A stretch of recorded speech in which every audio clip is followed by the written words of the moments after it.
آج کھانے میں بنا رہی ہوں میکرونی تقریباً بوائل ہو چکی ہے اور یہ رہا اس کا مکسچر۔ آج نا ذرا جوسی سی بنا رہی ہوں تو بس اس کو مکس کروں گی۔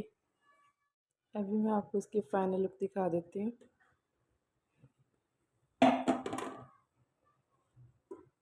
بسم اللہ الرحمن الرحیم۔ یہ دیکھیے اس طرح نا ذرا جوسی سی بنتی ہیں، بہت مزے کی لگتی ہیں۔ اور ساتھ ہی میں نے چائے بھی اپنی رکھ لی ہے۔ اور ابھی میکرونیز کو میں نے ڈش آؤٹ کر دیا تھا۔ اچھا میکرونیز میں نا آج میں نے چنے بھی شامل کیے تھے، جو باریک والے چنے ہوتے ہیں نا، تو بہت مزے کی میکرونیز بنتی ہیں۔ بسم اللہ الرحمن الرحیم۔ السلام علیکم، کیسے ہیں آپ سب؟ اللہ پاک آپ سب کو اپنے حفظ و ایمان میں رکھیں۔ الحمدللہ ہم بھی ٹھیک ہیں۔ آج کی ویڈیو کا جو ٹاپک ہے بالکل ڈیفرنٹ سا ہے۔ آپ لوگوں کے ساتھ میں نے ایک بات شیئر کرنی تھی۔ کہتے ہیں نا کہ اچھی بات شیئر کرنے سے نیکیاں ملتی ہیں۔ میں نے سوچا اگر میں یہ کام کر رہی ہوں تو آپ لوگوں کے ساتھ بھی شیئر کرتی ہوں۔ اگر آپ لوگوں کو یہ کام اچھا لگے تو آپ لوگ بھی ضرور اس کو اپلائی کیجئے گا۔ سب سے پہلے آپ لوگوں نے مجھے کمنٹ باکس میں تو ضرور بتانا ہے کہ آپ لوگ جو ڈیلی کی روٹین کی جو دعائیں ہوتی ہیں، اذکار ہوتے ہیں، وہ آپ لوگ کس طرح پڑھتے ہیں۔ آپ لوگوں کے پاس کوئی جس طرح ہوتی ہے چھوٹی بکس ہوتی ہیں یا آپ لوگوں نے موبائل میں سیو کی ہوتی ہے۔ اچھا میری عادت ہے کہ میں کوئی بھی اگر دعا وغیرہ میں دیکھتی ہوں تو اس کو میں نا اپنے موبائل میں سیو کر لیتی ہوں۔ اب مسئلہ یہ ہے کہ کچھ دعائیں ہوتی ہیں وضو کے بعد پڑھنے کی، اور کچھ دعائیں کس طرح ہوتی ہیں پڑھنے کی چلتے پھرتے پڑھنا، اور نہ اگر بڑی دعائیں ہیں، آپ کو پتہ ہے کہ ہر چیز نا ڈیلی روٹین میں اگر ہم لوگ پڑھتے رہیں نا تو وہ ہمیں یاد ہو جاتی ہے۔ تو میں نے سیو کی ہوتی ہیں، تو پھر کافی دفعہ نا ذہن سے نکل جاتا ہے کہ موبائل اٹھا، 24 گھنٹے تو ہم موبائل اٹھا کے نہیں گھوم سکتے، یا اس کو لے کے اس کو اوپن کریں پھر ہم بیٹھ کے دعا پڑھیں۔ تو میں نے سوچا کہ ایک پیپر میں نا ساری دعائیں میں رائٹ کر کے 1 بائی 1 کر کے جو میں نے پڑھنی ہے تو اس کو نا میں اپنی وال کے اوپر پیسٹ کر دوں گی۔ اس سے یہ ہوگا کہ میں آتے جاتے چلتے پھرتے جب بھی نظر پڑتی ہے تو آپ لوگ اس کو اسی طریقے سے پڑھ سکتے ہیں۔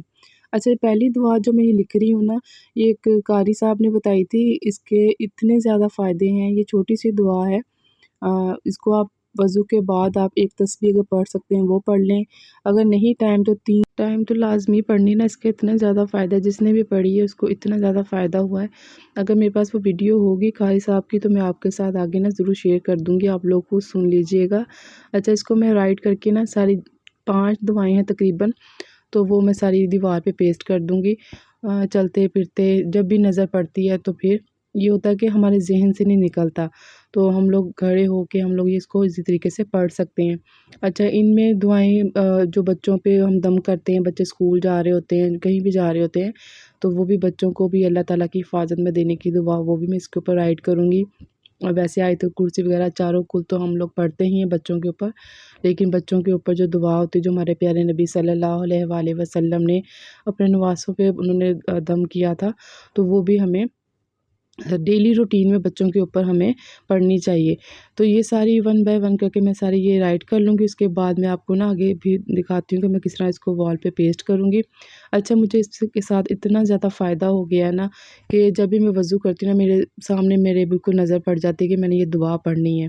اب اگر میرے موبائل میں اگر پڑھی بھی ہوئی ہے دعا، میں نے سیو کیا ہوا ہے، تو پھر ذہن سے نکل جاتا ہے، وضو کر کے آئیں پھر موبائل اٹھاؤ اس کو پھر بیٹھ کے پڑھو، تو میں سامنے ہی اپنے میں نے وال پہ لگا لی ہے۔ جیسے میں وضو کر کے آتی ہوں تو میری نظر پڑتی تو میں اسی طریقے سے پڑھ لیتی ہوں۔ دیکھیں اس طریقے سے میں نے ساری یہ سیو کی ہوئی ہیں۔ اچھا موبائل پہ بھی سیو ہے، اس کا یہ فائدہ ہے کہ اگر آپ لوگ کہیں جا رہے ہیں، ٹریول کر رہے ہیں، آؤٹ آف سٹی جا رہے ہیں تو آپ لوگوں کے موبائل میں ہیں، آپ لوگ وہاں بھی اسی طریقے سے پڑھ سکتے ہیں۔ تو یہ جو دعائیں ہیں نا میں کہتی ہوں اپنی زندگی کا حصہ بنا لیں۔ ہماری اتنی بزی لائف ہے کہ بالکل ٹائم نہیں ہوتا۔ اگر ہم یہ چھوٹی چھوٹی دعائیں بھی اپنی ڈیلی روٹین کا حصہ بنا لینا تو ہماری زندگی کی جو مشکلات ہیں سب اللہ تعالیٰ آسان فرما دیں گے انشاءاللہ۔ ہمیں چلتے پھرتے اپنی زبان پہ اللہ تعالیٰ کا ذکر جاری رکھنا چاہیے۔ آپ لوگ اپنی ڈیلی روٹین ایک بنا لیں کہ جب بھی آپ لوگ کوکنگ کر رہے ہوں، اسپیشلی کھانا بنا رہے ہوں، تو استغفر اللہ ربی من کل ذنب و اتوب الیہ کی تسبیح پڑھیں۔ اس سے کھانا مزے کا بنتا ہے، کھانے میں برکت ہوتی ہے اور اللہ تعالیٰ رزق میں برکت عطا فرماتے ہیں۔ اگر آپ لوگ برتن واش کر رہے ہیں، آپ لوگ کوئی اور تسبیح سلیکٹ کر لیں، سبحان اللہ و بحمدہ سبحان اللہ العظیم ہو گیا۔ اس کے بعد اگر کپڑے آئرن کر رہے ہیں، آپ لوگ جو چھوٹا درود شریف ہوتا ہے اللہم صلی علی محمد، یہ بھی آپ لوگ پڑھ سکتے ہیں۔ بسم اللہ الرحمن الرحیم۔ ابھی میں آپ کو پڑھ کے بھی سنا دیتی ہوں۔ اللہم اغفر لی ذنبی و واسی لی فی داری و بارک لی فی رزقی۔ یہ وضو کرنے کے بعد جتنا ہو سکے آپ پڑھیں، ایک تسبیح کر لیں، جتنا بھی تعداد آپ پڑھ سکتے ہو پڑھیں۔ اس کے بعد نمبر 2 پہ الف لام میم اللہ لا الہ الا القیوم۔ ناممکن کام کو یہ ممکن ہوگا انشاءاللہ تعالیٰ، اور اس کو چلتے پھرتے پڑھنا ہے۔ تسبیح خانے سے ابکری سے کیا پایا؟ میری وائف نے وہ تسبیح پڑھی تھی، اس سے وہ گھر میں لیا، الحمدللہ اللہ نے گھنٹے دیا۔ کون سی تصویر؟ وضو کے درمیان والی تصویر ہے نا، میں تو کہہ رہا ہوں ہر پروگرام میں کوئی نہ کوئی کما فی کلمات اللہ تامات فی کل شیطانی و حاماتی و من کل عین لاماتی۔ بچوں کو اللہ کی حفاظت میں دینے کی دعا۔ پھر اس کے بعد ہے اللہم انی اعوذ بک من البرص والجنون والجذام ومن سوء الاسقام۔ بری بیماریوں سے بچنے کی دعا، یہ بھی چلتے پھرتے پڑھنی ہے۔ اس کے بعد ہے حمدن کثیرن طیبن مبارکن فیہ، عبادت و سکون کی دعا۔ یہ میں وال پہ اسی وجہ سے لگا رہی ہوں کہ ڈیلی اگر پڑھتے رہیں گے تو ہمیں زبانیں یاد ہو جائیں گی۔ چلے میں آپ کو دکھاتی ہوں کہ میں اس کو وال کے اوپر کس طرح اس کو پیسٹ کرتی ہوں۔ تو آپ لوگ اس طرح اپنی کسی بھی جو سامنے آپ کی نظر پڑے جو کہ وال فرنٹ پہ ہو، تو وہاں پہ آپ لوگ اس کو پیسٹ کر لیں۔ اب یہ میں نے وہ والی وال سلیکٹ کی ہے کہ یہ میرا کچن اور روم کے سینٹر میں ہے۔ اگر میں روم سے آ رہی ہوں یا کچن سے آ رہی ہوں تو میرے سامنے اس پہ نظر پڑ جائے گی۔ تو بس اسی کے ساتھ ہی آج کا ولاگ ویڈیو یہاں پہ کروں گی اینڈ۔ اگر آپ کو آج کی یہ ویڈیو ٹاپک اچھا لگا ہے تو ضرور بتائیے گا اور اپنے گھر پہ اس کو ضرور اپلائی کیجیے گا۔ اللہ تعالیٰ ہم سب کے گھروں میں برکت عطا فرمائیں۔ اوکے جی، اللہ حافظ۔